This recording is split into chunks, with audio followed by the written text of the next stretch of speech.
playing slow chess. 300 elos. Alright. So there we go. Alright, I'm gonna get plus 12 if I win this. Who knows? I might lose. And once again, when I play the openings I normally play, if I do get any of the opening moves wrong, I'll probably try to look up what moves are correct afterwards. But, oh, I don't know. I'm playing Queen's Gambit. Okay. Raid you want to sleep? Yes. Does an energy drink hydrate you? Actually curious. Well, this is not an energy drink. This is just a coffee, but I have no idea, bro. I think it probably depends on what's in it. I will continue. Queen's Gambit declined. Kind of wasn't paying full attention. I wasn't specifically going to play the Queen's Gambit declined in this just yet at this elo, but I will do it anyway because I accidentally did. Okay, so they're going f5. So I do wonder if they know what they're doing or not. Dimitar, what's up, brother? I'm just doing a little rapid slow run thing. That's why my elo is 300 right now. I hope you've been well, man. I was wondering the other day how your chest and everything was going. Okay, so we're gonna go and see what's happening here. I probably will just take this right away. That way, maybe I can target this later. They'll probably have to go c6 at some stage. f5, of course, is also a target. Probably if this person knows what they're doing, they're probably going to try to get knight in here at some stage. I will continue forth. There's also ideas of like f3, e4, but not here. I'm going to do what I keep recommending, is just develop pieces and see, and just try not to blunder. Work, chess, eat, and sleep. Nice. Oh yes. That's the life. I hope it's all been going well, sir. Snack for attack. Oh yeah, Snails, bro, you like the account now, huh? This doesn't feel right to me. b6 in this position. Maybe I'm wrong. I'm not quite sure if that's usually the way you go in these structures, but whatever. I mean, I can actually immediately go here if I want to. I think I'll probably start with bishop g5. Like I said, I'm not doing anything particularly crazy. I just simply want to develop and not blunder. And that's the idea, because I want to show people that if you just, even without knowing all the opening moves, you play okay chess, develop your pieces, attempt not to blunder, don't rush moves too often, you can very likely get at least to 1,000. Of course, I will have to start probably playing some and looking up some opening theory as the rating gets a little higher, but some things will definitely be more random at this rating range. I mean, I am waiting for some random 300 to completely crush me. It will happen at some stage. Okay. The thing is, a lot of the times in these structures, like you see, they usually want a knight on f6 and then to drop a knight on e4. However, after I take, if they take with the queen, they drop a pawn. And if they go queen before check, I just drop back. And if they take with the knight, then I can probably get the knight to e5 first myself. And then if knight d7, I can actually probably go f4 myself. But on the other hand, I could even go h4 if I want. I do want to, whoopsies, I do want to practice what I'm preaching, and I'm probably just going to take this. Keep things pretty simple. Yes, snack for attack. You know, a play on words from my friend on here, sack for attack. As I'm sure you guys know. So, also, I will just say, in an opening like this, when, you know, you see this stuff, you know, if this was Blitz or Bullet particularly, I mean, I may have done some dubious things to start already targeting this diag, but this is rapid and it's supposed to be semi-educational, so I will still keep an eye on this, depending on what they do. But a lot of the times in these structures, after you move the e-pawn and everything, you can immediately start attacking. I'm not sure if anything would have happened there, but for example, you know, I don't know if this is really something they want to do. Probably e3 makes the most sense here, because I want to continue to develop. Hello, Cyrex. What's up, man? We're just doing the rapid slow run at the moment. I played some earlier, a little bit on stream. So I went from 100 to a whopping 300 elo. I only did a little stream last night, bro. I'm running on sleep fumes the last few days. 3 hours 3 nights ago, 3 hours 2 nights ago, and then last night I only managed to get 5 hours. But because of that, I was up really early, so So yes, it was a miniature stream yesterday. Okay, that once again also doesn't feel quite right. I'm not quite sure what the idea was there. I think they should have continued to develop first. There's not a necessity yet to do this. They could have, knight d7, knight bishop d7. It's just not a necessary move. And like, whilst it's tempting, a lot of people might want to just jump the knight straight in. I also don't think that's necessary yet. I want to see what they're doing first. I may as well develop the bishop either to e2 or d3. Probably d3 because it immediately attacks f5. Even though this bishop, like if the bishop goes here, I don't know, maybe I somehow get, okay, that is not a good move, I think. Maybe it is. I think the idea is maybe b4. So I could completely ignore it in castle, because if they go b4, I just go knight e2 and I can come around. I could go a3 as well, just prophylactically preventing b4, but I really don't think it's necessary, because if they want to just push all their pawns, they will just have really weak pawns. I think I'm just going to castle and ignore it. We'll see. This is kind of, once again, sticking by my just simply try not to blunder. They are pushing a lot of pawns. I'm going to just line up the rook with their queen, with their king. Not necessarily the best move, I'm not quite sure. I'm not really overthinking this. At some stage I will jump the knight in. I just wanted to at least get in some other developing moves first. I may consider this at some stage. I may consider rook d1, or maybe queen c2, queen d2, rook d1. Just bringing the pieces to the center of the board, swing it over at some stage. Okay, so they're going to go that way with their knight. Not particularly scary. So queen c2 immediately targets that pawn if I want to, and I think I will go for that. Yeah, but if we calculate queen c2, castles, I will not be able to take that pawn straight away because there'll be a rook and the bishop guarding. However, I still think it makes sense because queen c2, castles, knight e2, I can apply pressure to this as well. So I'm just going to do this and start with it and see what happens. They may see me going queen c2 and think I'm doing something on this side and completely miss the fact that I'm actually attacking f5 right now. We'll see. We shall see.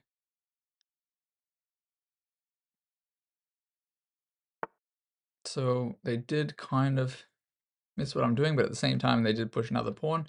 Normally you don't want to bring a knight to the side of the board. However, I don't see how they can prevent me from getting to c5 without, maybe like knight a4, knight d7, knight c5. If they take and I take with the queen, yeah, I'm not quite sure what's happening, but in the end I might be able to collect here somewhere. I could also just ignore completely. I could go knight e2 and knight g3, but I don't want to run into f4 for nothing. So knight e2, actually knight e2 makes a lot of sense because maybe in some distant future this will be annoying if they try to push. I don't think so though, to be honest. But these are the main two moves I'm considering, knight e2 or knight a4. Knight a4, whilst it's kind of normal, knight on c5 would be really nice, but they can very easily remove it. But you know what, if my queen ends up on c5, that's also good. So I will actually go for this move. Why not? Clean and positional? This is not viewers. This is my slow run account. Yes, well, this one will be the slow run because this is rapid. And then after 2000, I'll probably also do the same thing, but for Blitz. How are you, man? How are you? Hope you're doing well. Barely slept since I saw you yesterday. So I figured I'd stick with this. All right, so they did actually immediately, unfortunately, blunder the rook. Not quite sure what the idea was. I could take, they'll either take with the bishop or the knight. I'm still going to jump in. I think this is kind of one of those things I'm saying, just try not to blunder. And at this rating, people do kind of just blunder. Not always, though. So if they take with the knight, by the way, I can take with the queen. If they take with the bishop, I will bring the knight in, which attacks them. Anyway, we'll see what they get up to. Why am I not sleeping? Numerous reasons, so nothing to go into now. So would I take this bishop if they castle, even though they can recapture with the knight? 50-50, undecided. Why would I? Let's talk about the pros and cons. I'm up material, so if I take it, I will be winning. because I will remain up material. Why wouldn't I take it? Because this knight is beautifully placed. Okay, here they also, they might think that they're attacking me or making my position weaker by pushing this. By the way, in some other positions, this is not a bad move to open this up. However, mine does come with check, so I'm definitely going to take it. Rook and the king lined up. And then I can simply bring this piece in. I can even, if I want to here, I could go g3. But now let's talk about what are the downsides of going g3 here. Well, possibly there's some holes that will be weakened because the light squares around the king, be like Swiss cheese. However, if I take this, okay, they definitely want me to checkmate them. All right, I'm not actually going to bother looking at this bishop, worry about this knight or anything like this at the moment because they have gone there and they have not gone the other way. So I'm just clicking pieces. Probably there's a checkmate. Why do I think there's a checkmate? Well, if we look at this visually, queen can come in. Yes, this can block. King will have to go back there somewhere. The queen, if I go here and the queen comes in, at the very least, I have another check. Between those two checks, if the king goes back when the queen is blocked, coming in will likely end up in a checkmate. So I'm not exactly sure what's happening, but we're going to risk it for the biscuit. Just make another simple attack. I don't see what they can do other than moving back this way or blocking with the queen. If they move back this way, I'm probably going to go knight g5. And if they allow me to, I'll checkmate them on f7. But I have a feeling they're not going to allow that. Otherwise, another idea is just clustering my pieces. If I really need to, I can play it slowly. I can just go rook e3, rook e1, and try to checkmate on there. Okay, so they are going to do kind of what I thought. I'm not sure what's the best way to go about it. A lot of people might think trade pieces, but if you have another check and it's something that can't be taken, honestly, especially at this rating, there's no harm in actually just chucking it in. No downsides. I wouldn't have gone to this square though, right? I wouldn't have gone here because this can be captured. All right. So now here's the thing. I could go here, check, and then I could recapture with my queen. And if they don't take with the knight, I actually just take the queen. Sorry, because knight c7 is forking the king and the queen. And in a way, it's also forking the rook. Sorry, the knight. So knight c7, queen takes c7. And then I would once again be threatening a checkmate on e8. I could also consider what happens if I go 96. 96 if they go back. I don't really see any good follow-ups. There might be. I could even consider sacrificing the queen somehow, but I'm not going to think about it too much because I don't know how. Wait, queen c7, knight c7, knight c7. King has to go there because it's blocked off. Wait, knight c7. Is this a checkmate? Wait a second. King g8, rook e8, queen e8. No, no reason to do that. I'm going to keep it simple. I will actually just force this piece off because then I will once again be threatening a checkmate. And when I'm threatening another checkmate, it will likely end up in a checkmate somehow or a loss of material. We will see. They just resigned apparently. I don't know why they resigned though. I actually don't think that they saw that their knight was protecting. I think they thought I was winning the queen. Which wasn't the case, but we'll see. So good game to Mr. Ripley. Ripley's Believe It or Not. Oh, they only joined 5 days ago too. Yeah, so here, played a Queen's Gambit. They went to f5, which is, not the best move, but sorry, they went there, f5, and then I took, which is not the best move. Usually you want to continue developing, but sometimes I just like to see what people are going to do. I decide to take. They take back, which is good. Yes, I bring out the knight because, one of the things that people say is to bring the knights out before bishops. Why bring the knights out before bishops? Well, honestly, a bishop on the starting square, let's just say hypothetically, if I move this pawn, if this pawn wasn't here anymore, let's just say somehow the pawn was on e4, e5, whatever, this bishop would automatically be controlling certain squares like this. This bishop as well would automatically be controlling these squares.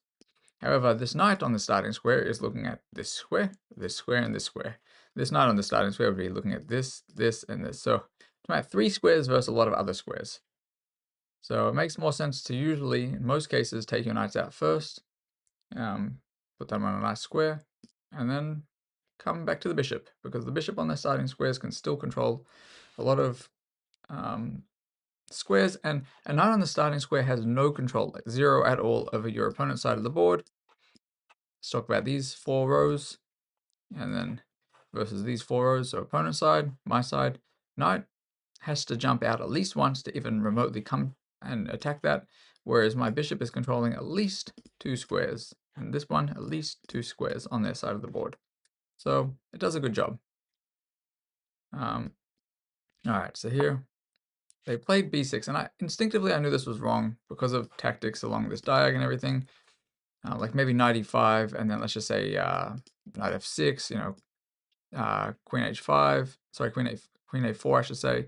If bishop d7, maybe from there I would take it. I'm not quite sure yet, but it's just not usually correct. Or even if bishop d7 I take, and then depending on what they take back with, I could possibly take this pawn. Anyway, not usually right. It's funny how I don't know I would have actually played this or even considered this, even in a higher rated game, but e4 best move. I guess it's just super weak along this diagonal too. And it's not actually, that makes a lot of sense too, because after knight e5, I assume, yes, they have to go knight f6, otherwise they lose instantly pretty much. They already kind of lose instantly, it looks like. What about after c6? No idea. No idea. Is it sacrificing the thing, or does the bishop go back? No, I didn't think so. I don't know. Oh no, wait, it's just a free pawn. Oh no, sorry, wrong capture. Knight captures. Queen is attacked. If they take, there, take, and it's actually winning an exchange. That's pretty interesting. It's not a move I considered at all. But it's good to know. So yes, best move in the position though was apparently just knight f3. Wait, was that right? Yes, knight f3.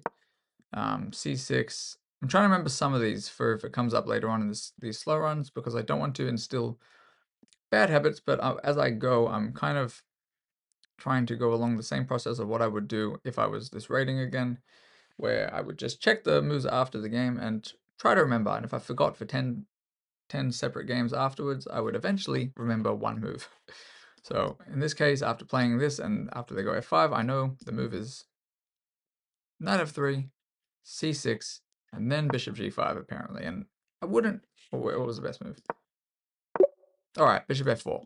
I wouldn't go much further than that. I don't think it's ideal or necessary to overly memorize lines when you're starting out. I think it's better to understand the themes in an opening as opposed to all the moves in an opening. Hopefully that makes sense. So here I just take, I develop, yes, just bring out the bishops and just trade a piece. Once again, not necessarily the best. So I actually was considering, for at least a couple times in this game, h4. Why did I not do it? Because I don't expect that at this rating you should need to do something super duper complex to be able to win if you just simply don't blunder.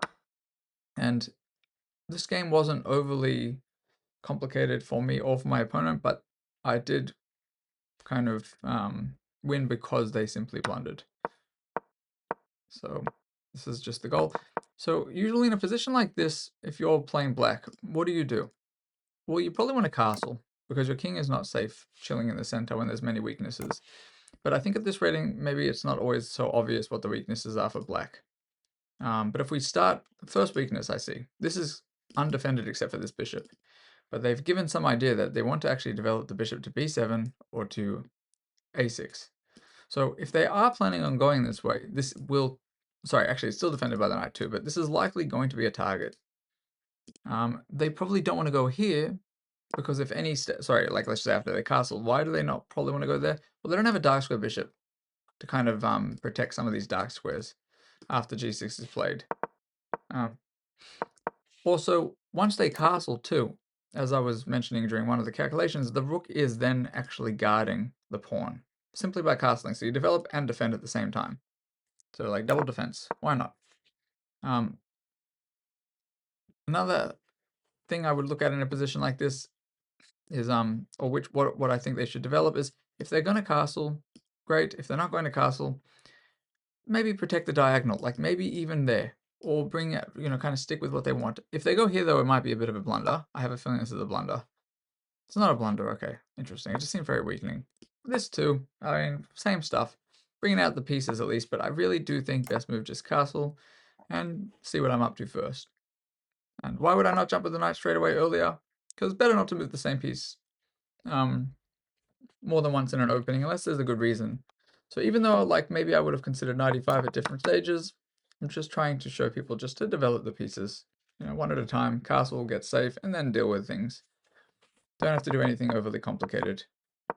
So yeah, bishop g4, sorry, g5, bishop e7, I just take. Why was it maybe not good for me to take here if I had seen, or I mean, even though I had seen it, if I had chosen not to play this move? The only reason I would consider not taking this here is because when I take, it develops one of their pieces where they want it to go anyway. So I'm actually doing them a favor. But I thought based on the structure, it'll still be good for me. So here, yeah, e3, main thing to do for e3 was, it was twofold. One, just connect my pawns, solidify the center a little bit. Fine, they have f4, but they're not going f4 here. Because f4, by the way, I'm not even sure I would take it here. I would probably, but later on, f4 would maybe allow e4, which is not always something that people consider, is if somebody pushes, they don't have to take it, they can also push or ignore it.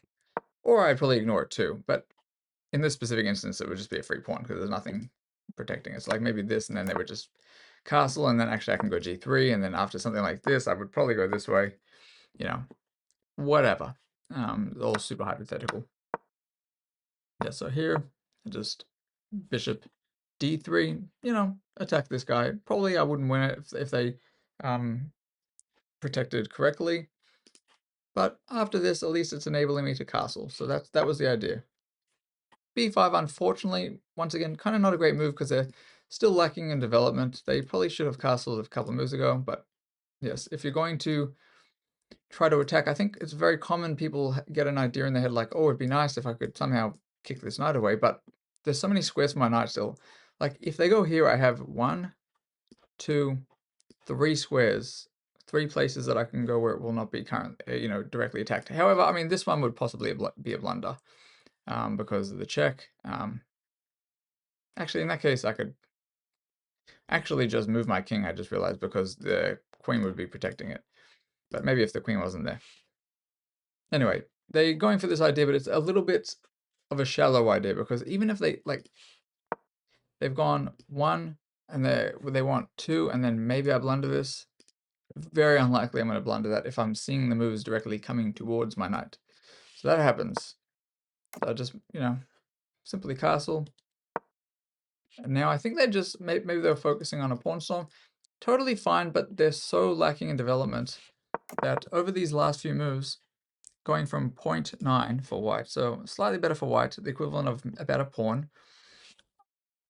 Even though I'm not attacking anything, I haven't won any extra material, simply by developing, allowing them to push, and castling, and allowing them to push again, it's almost +2. So it's almost like I've gained a whole extra pawn of an advantage based on how weakened their structure is now and how lacking they are in development. Actually, the structure, by the way, is actually not so bad, so I shouldn't say that.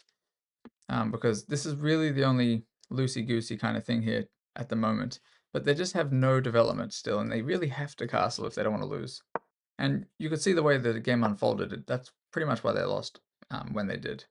Aside from a different blunder, but yeah. So here, also, and another thing is, I very likely, in a different game, maybe as I get a little higher rated, I would do stuff like this. I don't expect most people under 1,000 to know when it's a good idea and when it's a bad idea, maybe to push a pawn. And I really do think it's very important for people under, definitely under like 1,500 probably, to try to restrain themselves from pushing pawns unless there's a good reason.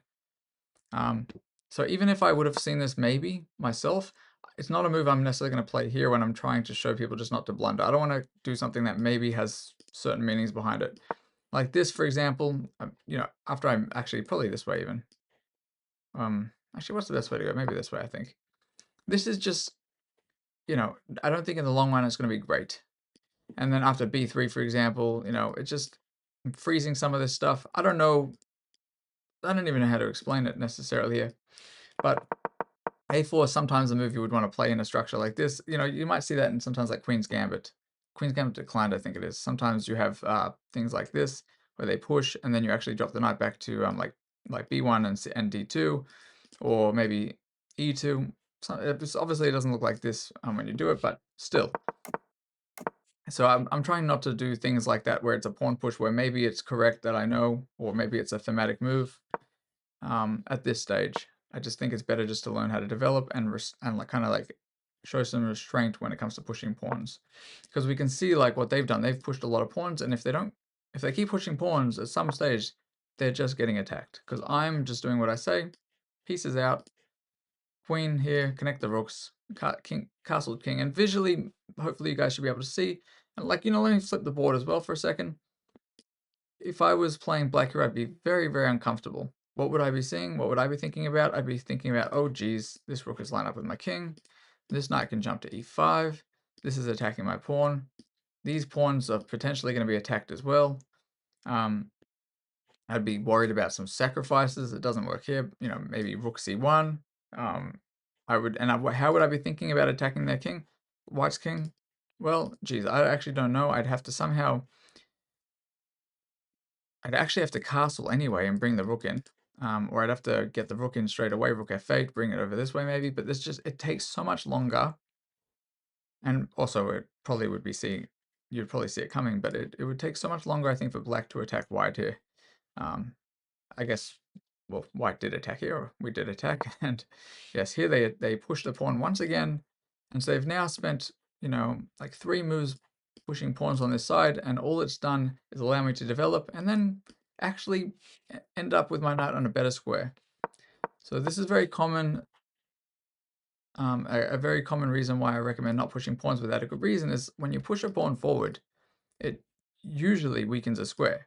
And in this case, what square is it weakening when you're going b4? Well, it's actually weakening the a4 square. It's giving me access to a4, which I did not currently have before they push this pawn. Once they push it, I have access to a4 now, which also then in turn gives me access to c5, which I could not. Whoopsies, I've gone too far. I did not have access to c5 for my knight before they started pushing pawns. And c5 is, an ideal place for my knight to land. Yes, they could get rid of it, whatever, but something of mine is going to land on c5 and it will be unable to be kicked away by a pawn. So you usually don't want to push pawns for these reasons. So I know this was a bit of a rant, but at the same time, I think it's quite important. Hopefully it's making sense, whoever's still here. But that is usually one of the main reasons you don't simply just want to push pawns to attack unless, there's some good reasoning behind it. All right, so here they, finally bring this piece to a better square, but they still have not castled yet. Queen c2, just attacking f5. Yes, here they push. I jump in. And here, this kind of is exactly kind of what I'm trying to show. If you do not blunder and you pay a lot of attention in these opening moves, especially sub 1000, people will blunder. And when they don't, hopefully you haven't pushed your pawns as much as somebody like this, and you will actually be able to gain some advantage. Here they just unfortunately missed the long diag, or this not super long diag, they missed the diagonal, the bishop attacking the rook, and I take it, they take. So had they jumped in, it would have been a blunder. Once again, because this pawn is not here on b7, there's nothing guarding this pawn, because they did not develop correctly, the king was being attacked. So these are all the weaknesses coming out. Once I take with the bishop, it does allow me to jump in with the knight. Hello, Pabs. I could have also taken this too, but this is a very nice square, so may as well put it in there. And they really can only get rid of it like this at this stage, or the other way. But then that blunders this, and if they move the bishop first, well, what are they doing? What are they going to go there? Then I'll just get rid of it with the pawn. So this is different. Here, this actually makes sense because pushing a pawn over here prevents them from having access to a square.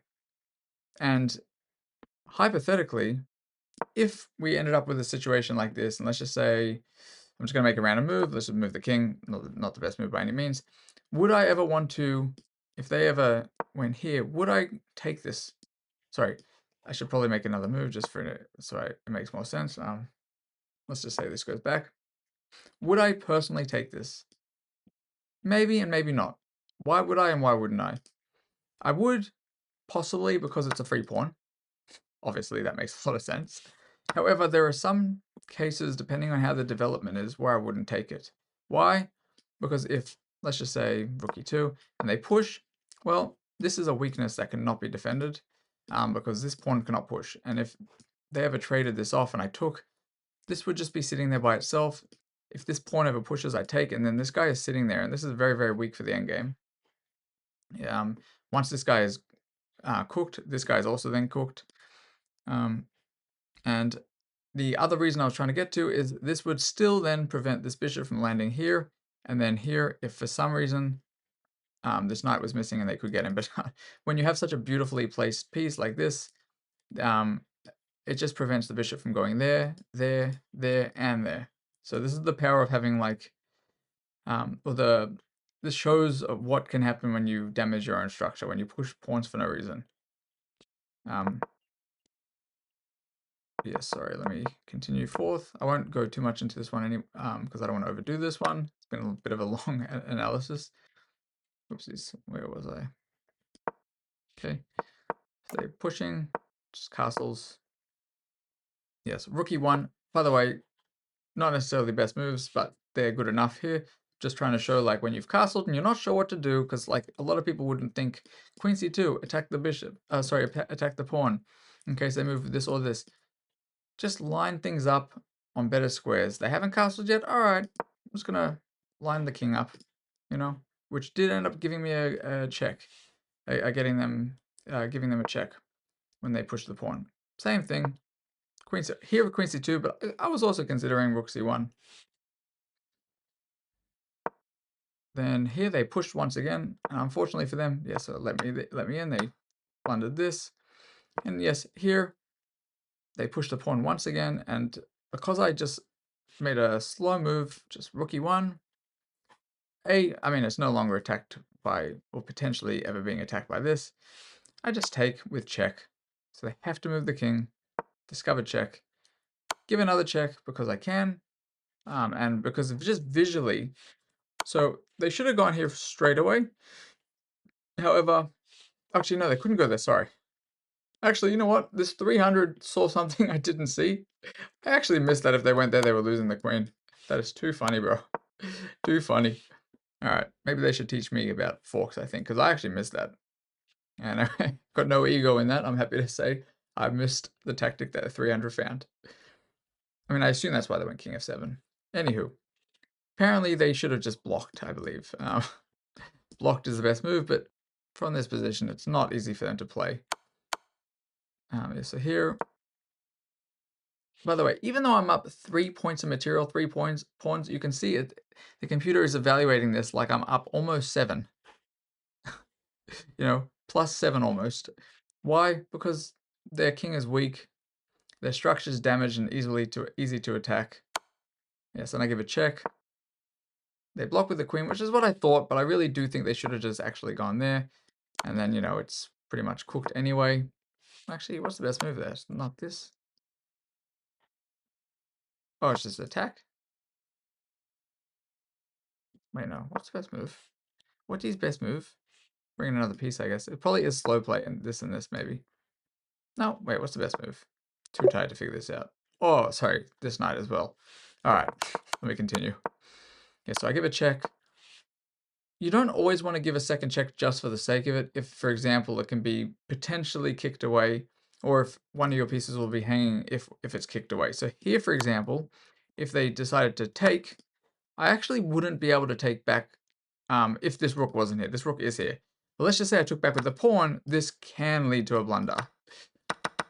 But because all my pieces were kind of on good squares here, it's pretty hard for me to lose this in this position. But yeah, so you do have to be careful about unprotected pieces that are giving a check when you're trying to follow it up with another piece that can possibly be captured, which is the main reason why I chose this square and not this square. Because this one it could be taken, and even though I can recapture with the rook defending the queen, it's just not necessary. Here, they can't actually even take it with the queen because it's pinned by my queen.